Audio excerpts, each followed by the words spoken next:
சுமையா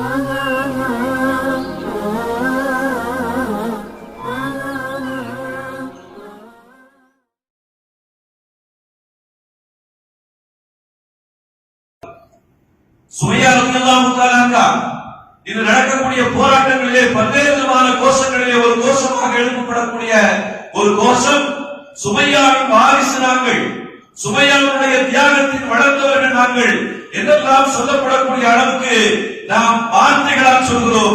ஆனால் மிகப்பெரிய ஒரு வாழ்க்கையை தந்த தியாகத்தை கொடுத்தவர்கள் அன்னை சுமையா ரலியல்லாஹு தஆலா அன்ஹா அவர்கள். இஸ்லாத்தை ஆறாவதாக ஏற்றுக்கொண்ட ஒரு உன்னதமான பெண்மணி.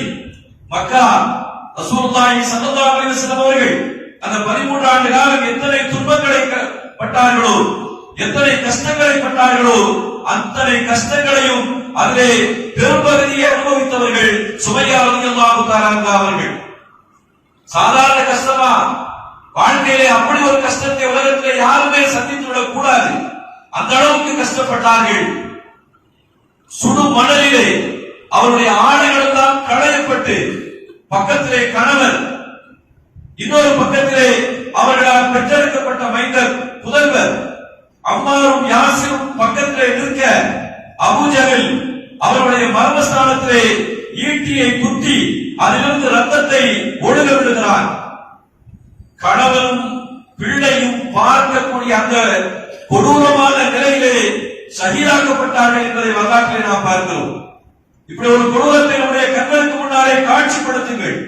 அது எவ்வளவு பெரிய தியாகம் என்பது நம்முடைய நெஞ்சம் சொல்லும், நம்முடைய சிந்தனை சொல்லும். அவ்வளவு பெரிய தியாகத்தை இந்த சமூகத்திற்கு தந்தவர்கள் அன்னை சுமையா ரலியல்லாஹு தஆலா அன்ஹா என்பதை நாம் பார்க்கிறோம்.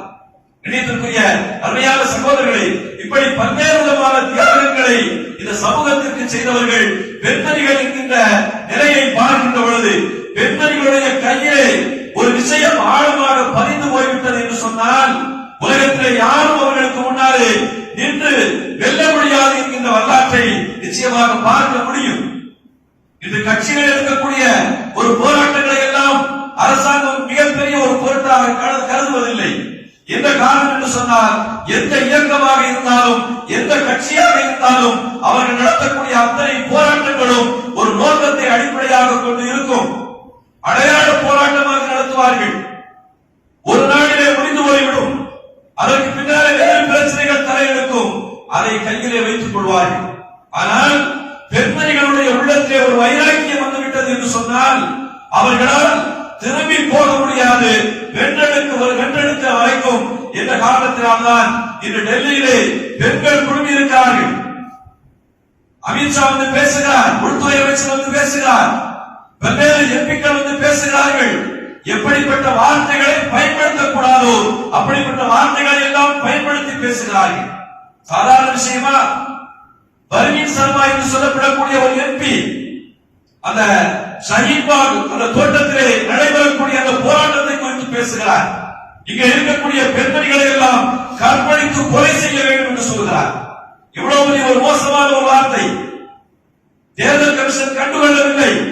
அதற்கு பின்னாலே அவர் பேசுகிறார், கெஜ்ரிவால் மிகப்பெரிய ஒரு தீவிரவாதி என்று பேசுகிறார். இணையத்திற்குரிய சகோதரர்களே, எத்தனை வார்த்தைகளை இந்த மண்ணு, வெறுப்பு நிறைந்த வார்த்தைகளை இந்த மண்ணு சந்தித்துக் கொண்டிருக்கிறது என்பதை நாம் யோசித்து பார்க்க வேண்டும். அருமையான சகோதரர்களே, ஒருவர் சொன்னார், மிக மோசமான ஒரு வார்த்தையின் வெளிப்பாடாக அவர் இன்னைக்கு மத்திய நிதித்துறையினுடைய இணையமைச்சராக நிர்மலா சீதாராமனுக்கு உதவியாக இருக்கக்கூடிய ஒரு அமைச்சர் அவர் சொல்கிறார், இவர்களை அப்புறப்படுத்த வேண்டும், இவர்கள் எல்லாம் தீவிரவாதிகள் என்று சொல்லி காட்டுகிறார். காங்கிரஸ் கட்சி ஒரு போராட்டத்தை முன்னெடுக்கின்ற பொழுது வராத வார்த்தைகள், பல்வேறு மாநிலத்தை சார்ந்தவர் மாநில கட்சிகள் முன்னெடுக்கக்கூடிய போராட்டங்களை பார்த்து ஐயப்படாதவர்கள் டிசம்பர் 12ஆம் நாளிலிருந்து இன்று வரைக்கும் தொடர்ந்து ஒரே இடத்திலே பல்வேறு விதமான இன்னல்களை சந்தித்து குழுவிலே தன்னுடைய கை குழந்தைகளை வைத்துக் கொண்டு போராடி கொண்டிருக்கக்கூடிய அந்த போராட்டம் ஆளும் வழக்கத்திற்கு மிகப்பெரிய ஒரு அச்சுறுத்தலை ஏற்படுத்தி இருக்கிறது. என்ற காரணம் என்று சொன்னால் ஏதோ ஒரு கிராமத்திலே நடக்கக்கூடிய போராட்டம் அல்ல, அந்த போராட்டம் ஒரு சாதாரண நிலையில் இருக்கக்கூடிய போராட்டம் அல்ல. நாட்டுடைய பல்வேறு மீடியாக்கள் அங்கே குவிந்து கொண்டிருக்கிறார்கள். இந்த நிகழ்ச்சி நிகழ்ச்சி உலகம் முழுக்க பார்க்கப்படுகிறது. உலகத்துடைய அத்தனை மீடியாக்களும் அங்கே வந்து காட்சிப்படுத்துகிறார்கள், படம் எடுக்கிறார்கள். உலகம் முழுக்க இந்த செய்தி சென்று கொண்டிருக்கிறது. விளைவு என்ன தெரியுமா? இங்கே அமெரிக்காவுடைய அதிபர் இங்கே வரப்போகிறார் என்ற செய்தி சொன்ன மாத்திரத்திலே செனட் சபையிலே குரல் எழுப்பப்படுகிறது.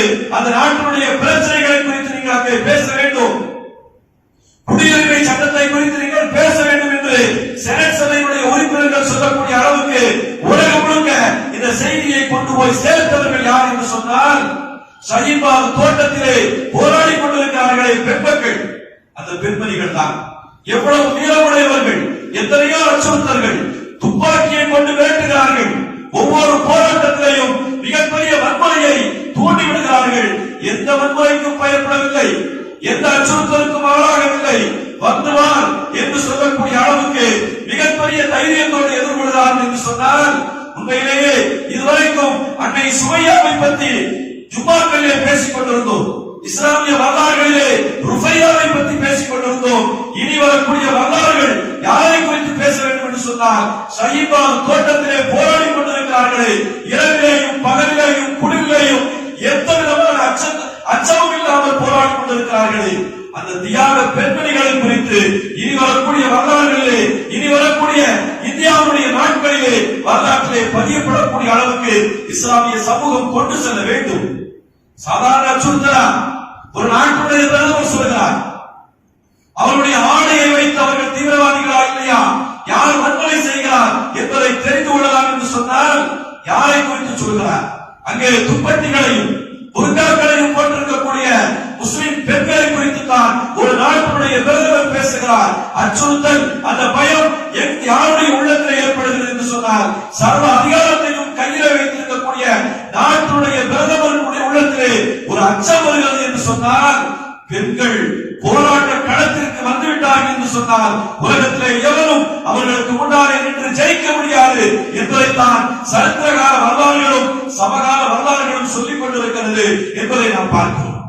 கண்ணியத்திற்குரிய அருமையான சகோதரர்களே, சின்ன குழந்தை, பச்சிளம் குழந்தைகளை கையிலே வைத்துக் கொண்டு 40 நாட்கள் 60 நாட்கள் போராடி கொண்டிருக்கிறார்கள். இந்த தான் பெற்றெடுத்த பிள்ளைகளை விட இந்த மண்ணினுடைய பாரம்பரியமும் பண்பாடும் தான் முக்கியம் என்பதற்காக வேண்டி போராடி கொண்டிருக்கிறார்கள்.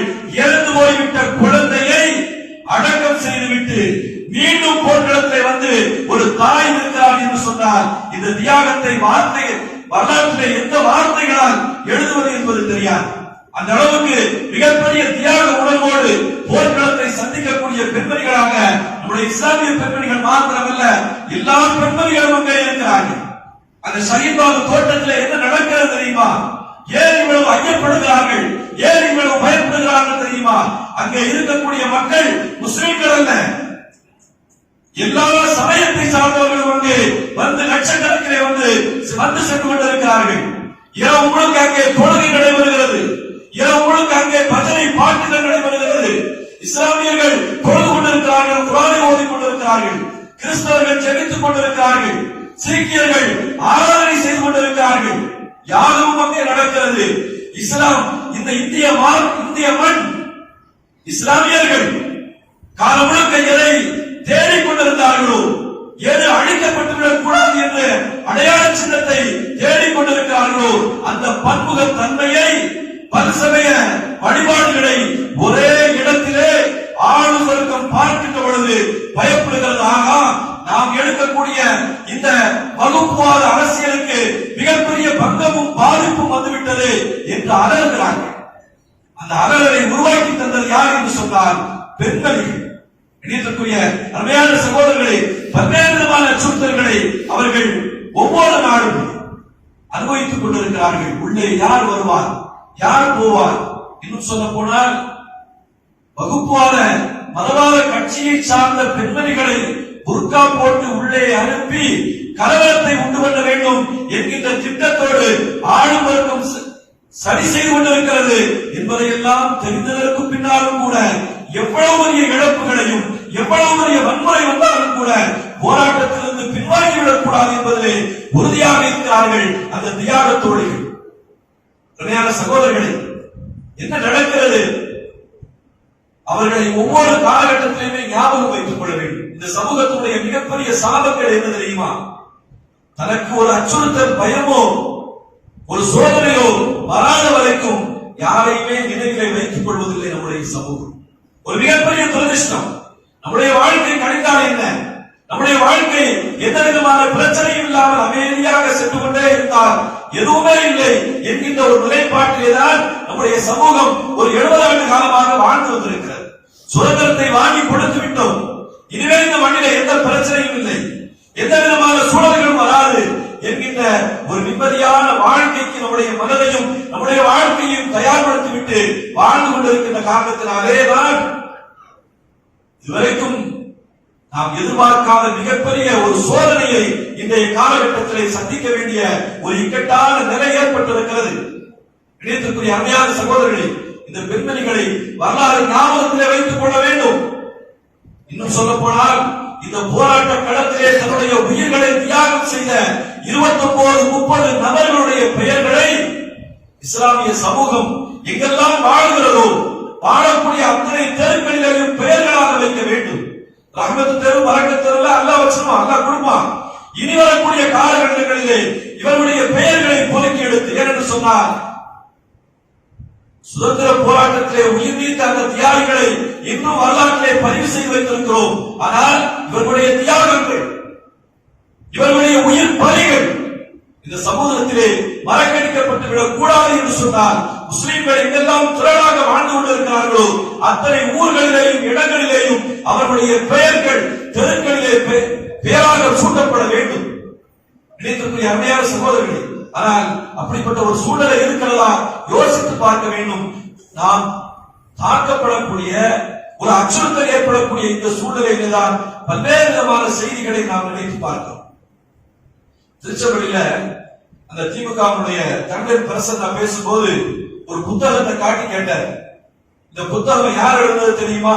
சே திவான், வரலாற்று ஆய்வாளர், வரலாற்று செம்மல் என்கின்ற பட்டத்தை பெற்ற சே திவான் எழுதியது. அந்த திவானை பத்தி உங்களுக்கு தெரியுமான்னு கேட்டா யாருக்குமே தெரியல. சே திவான் 1954 பிறந்தார், இன்னும் வாழ்ந்து கொண்டிருக்கிறார். 110 புத்தகங்கள் எழுதியிருக்கிறார். நம்ம வாழ்க்கையில ஒரு 5 புத்தகத்தை முழுமையா படிச்சிருப்போமா நமக்கு தெரியாது. 110 புத்தகங்களை அவர் எழுதுகிறார் என்று சொன்னால் ஒவ்வொரு புத்தகத்தையும் எழுதுவதற்கு, செய்திகளை சேகரிப்பதற்கு, தரவுகளை கொடுப்பதற்கு அவர் எத்தனை புத்தகங்களை படித்தார், எத்தனை ஆய்வுகளை மேற்கொண்டார் இந்த புத்தகங்களை எழுத முடியும்.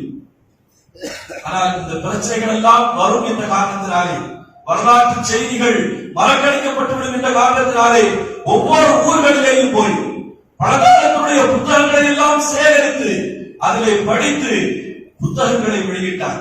அவர் எழுதிய புத்தகங்களுடைய பட்டியல் என்ன தெரியுமா?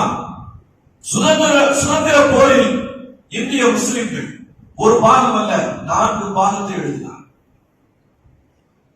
எங்க காஷ்மீரிலிருந்து கன்னியாகுமரி வரைக்கும் இந்திய சுதந்திர போரிலே யார் யாரெல்லாம் பங்கெடுத்தார்களோ அத்தனை முஸ்லிம்களுடைய வரலாற்றையும் அப்படியே தொகுத்து எழுதியிருக்கிறார்.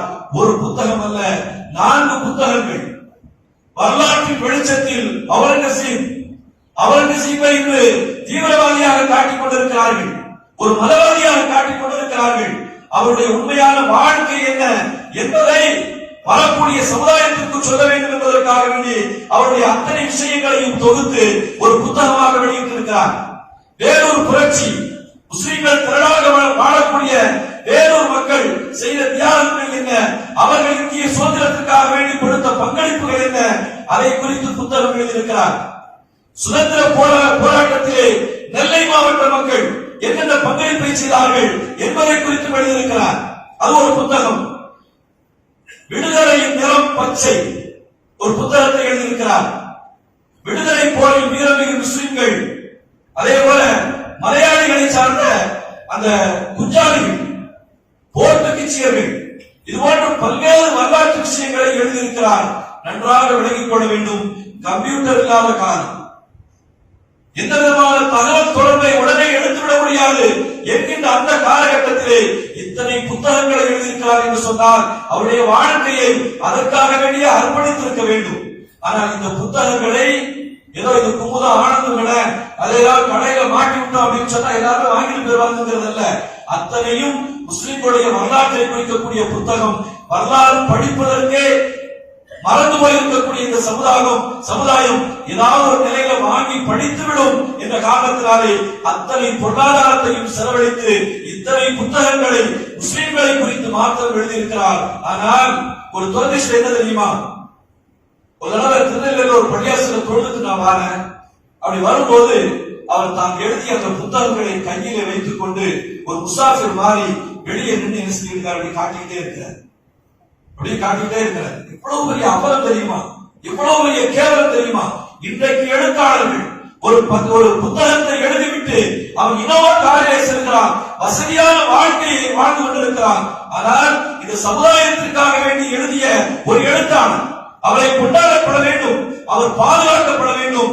ஆனால் ஒரு முசாஃபிரை போல வெளியே நின்று கொண்டு புத்தகத்தை காட்டிக் கொண்டிருந்த அந்த காட்சி இருக்கிறது. உண்மையிலேயே ஒரு நன்றி கெட்ட சமுதாயம் தான் நம்முடைய சமுதாயம் என்று சொல்ல வேண்டும், அல்லது உணர்வில்லாத ஒரு சமுதாயம் என்று சொல்ல வேண்டும், அல்லது எந்த விதமான விழிப்புணர்வும் இல்லாத ஒரு சமுதாயம் என்று நாம் சொல்ல வேண்டும். அது போன்ற ஒரு பொக்கிஷங்களை இன்னைக்கு எல்லா மேடைகளிலேயும் பேசிக் கொண்டிருக்கிறோம். இஸ்லாமியர்கள் இந்த மண்ணுக்கு செய்த தியாகம் என்ன, சுதந்திர போராட்டத்துடைய வரலாறு தெரியுமா என்றெல்லாம் சகோதர சமுதாயத்தை சார்ந்தவர்கள் நம்முடைய மேடையிலே வந்து முழங்கிக் கொண்டிருக்கிறார்கள். அத்தனை செய்திகளையும் எங்கே படித்து விட்டு வந்து சொல்கிறார்கள் தெரியுமா? திவான் எழுதிய இந்த சுதந்திர போரில் முஸ்லிம்கள் எடுத்துக்கொண்ட அந்த பங்களிப்பை குறித்து எழுதியிருக்கிற அந்த புத்தகத்தை படிச்சுதான் வந்து அத்தனை நபர்களும் பேசிக் கொண்டிருக்கிறார்கள். அதை நாம் கைதட்டி சிரிக்கிறோம். அவருக்கு 50,000 ரூபாய் கொடுத்து நாம் வேலைப்பட்டு அவரை கொண்டு வந்து பேச வைக்கிறோம். இணையத்திற்குரிய அருமையான சகோதரர்களே, ஆனால் அதற்கு மூலமாக விளங்கிய ஒரு நம்முடைய முஸ்லிம் சமூகத்தை சார்ந்த ஒரு எழுத்தாளரை வீதியிலே நிக்க விட்டதுதான் நாம் செய்த மிகப்பெரிய துரோகமாக இருக்கிறது. இணையத்திற்குரிய அருமையான சகோதரர்களே, சமுதாயத்திற்காக வேண்டி பாடுபடக்கூடியவர்களை வரலாற்றிலே பதிவு செய்வது, அவர்களை கொண்டாடுவதை நாம் நம்முடைய வாழ்க்கையிலே விட்டுவிட்டோம் என்று சொன்னால் இது போன்ற இக்கட்டான சூழ்நிலைகளை, சோதனைகளை சந்திக்க வேண்டிய ஒரு சூழ்நிலை நிச்சயமாக வரும் என்பதிலே சந்தேகமில்லை. இணையத்திற்குரிய சகோதரர்களே, இஸ்லாமிய இந்த 1400 ஆண்டுகளையும் தாண்டி இந்த இஸ்லாமிய சமூகம் வாழ்ந்து கொண்டிருக்கிறது என்று சொன்னால் ஒவ்வொரு காலகட்டத்திலேயும் பிரச்சனைகள் தலைநோக்கி இருக்கிறது. அத்தனை பிரச்சனைகளிலேயும் முழுமையாக பங்கெடுத்து இந்த இஸ்லாமியர்களை பாதுகாப்பதிலே அன்னை சுமையாவில் துவங்கி, ருஃபைதாவில் துவங்கி இன்று வரைக்கும் ஷஹீபா தோட்டத்திலே போராடி கொண்டிருக்கிறார்களே, அத்தனை பெண்களுடைய வரலாறும் அந்த செழிப்பான இந்த இஸ்லாமிய வரலாற்றிலே அவருடைய தியாகங்களும் இருக்கிறது என்பதை நாம் யோசித்து பார்க்க வேண்டும். கணிதத்துக்குரிய அருமையான சகோதரர்களே, பல்வேறு விதமான போராட்டங்கள் முழுமையாக எல்லா இடங்களிலேயும் நடைபெற்றுக் கொண்டிருக்கிறது. இன்று டெல்லி தேர்தலுக்கு பின்னாலே நேற்று அறிக்கை கொடுத்திருக்கிறார், ஒரு பேட்டியிலே சொல்லியிருக்கிறார், வெறுப்பு வார்த்தைகள் தான் எங்களுடைய தோல்விக்கு காரணமாக அமைந்து விட்டது என்று சொல்லியிருக்கிறார். முதலாக வெறி பிடித்த எங்களுடைய பேச்சுக்கள், நாகரிகமற்ற எங்களுடைய பேச்சுக்கள், தேவையில்லாத எங்களுடைய பேச்சுக்கள் தான் இன்று எங்களுக்கு தோல்வியை தந்திருக்கிறது என்று வாக்குமூலம் கொடுக்கின்ற அளவுக்கு அந்த தேர்தல் வெற்றி மிகப்பெரிய ஒரு பாடத்தை, படிப்பினையை சொல்லி இருக்கிறது. ஒரே குடையின் கீழ், ஒரே சிந்தனையில் எல்லா மக்களையும் அணிதிரட்டுவோம் என்று சொன்னால் முழுமையான வெற்றி நமக்கு நிச்சயமாக இருக்கும் என்பதிலே சந்தேகமில்லை. நாம வீதியிலே இறங்கி போராடுவதை விட தேர்தல் வரக்கூடிய நேரத்திலே நம்முடைய கைகளிலே கொடுக்கப்படக்கூடிய வாக்குச்சீட்டை சரியான முறையிலே பயன்படுத்தினோம் என்று சொன்னால் இந்த வீதி போராட்டங்கள் எல்லாம் தேவையில்லாமல் போய்விடும். நம்மிடத்திலே ஒரு ஐக்கியம் இல்லை. இன்றைக்கும் ஒரு கேவலமான விஷயம் என்ன தெரியுமா? இஸ்லாமிய சமூகத்தை சார்ந்த ஒரு இயக்கவாதி ஒரு கூட்டத்தை நடத்தினால் இன்னொரு கூட்டத்தை இயக்கத்தில் உள்ளவங்க போக முடியும். நாமெல்லாம் எப்படி நினைக்கிறோம் அப்படின்னு சொன்னா, முழுக்க முழுக்க இப்படி ஒரு பிரச்சனை வந்துவிட்டதே என்கின்ற ஆனந்தத்திலேயும் கவலையிலேயும் ஒவ்வொரு போராட்டத்திலையும் போய் நாம் கலந்து கொள்கிறோம். ஆனால் இயக்கவாதிகள் என்ன நினைக்கிறார்கள் தெரியுமா?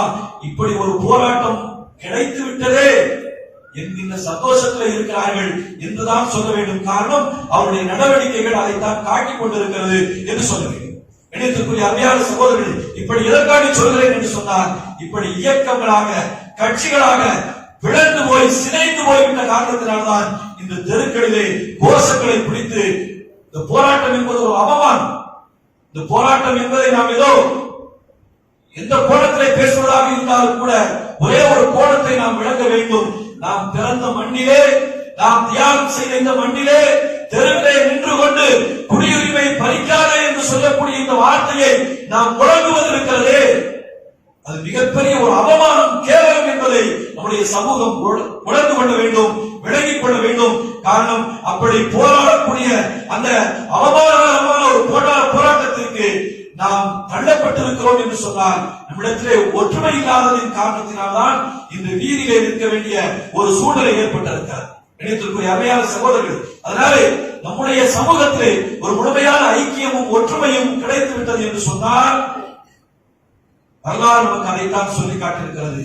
நீங்கள் வலா தஹினு வலா தஹஸனு வ அன்துமுல் அஅலௌன இன் குன்தும் முஃமினீன், அந்த சிந்தனையோடு, ஒரு ஒற்றுமையோடு, ஈமானிய சிந்தனையோடு நீங்கள் இருந்தால் வாழ்க்கையில் நீங்கள் கவலைப்பட வேண்டாம், எந்த விதமான சஞ்சலமும் அடைய வேண்டாம் என்பதை அல்லாஹ் தஆலா அருள்வாக்காக சொல்லி காட்டுகிறார். இணையத்திற்குரிய அருமையான சகோதரர்கள், ஆனாலும் கூட ஒரு முழுமையான ஒரு போராட்டத்தை முன்னெடுக்க வேண்டிய ஒரு கடப்பாடும் கடமையும் பொறுப்பும் எல்லா சமூக மக்களுக்கும் இருக்கிறது என்ற காரணத்தினால்தான் இந்தியா முழுக்க போராட்ட களங்களாக மாறி போயிருக்கிறது.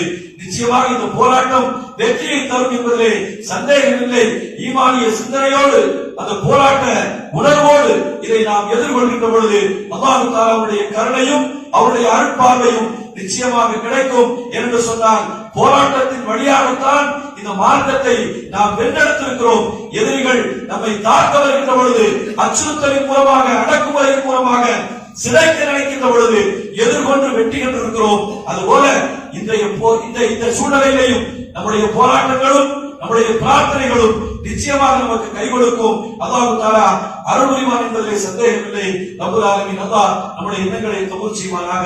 வாஹிரு தஅவானா அல்ஹம்துலில்லாஹி ரப்பில் ஆலமீன். சுன்னத்துல்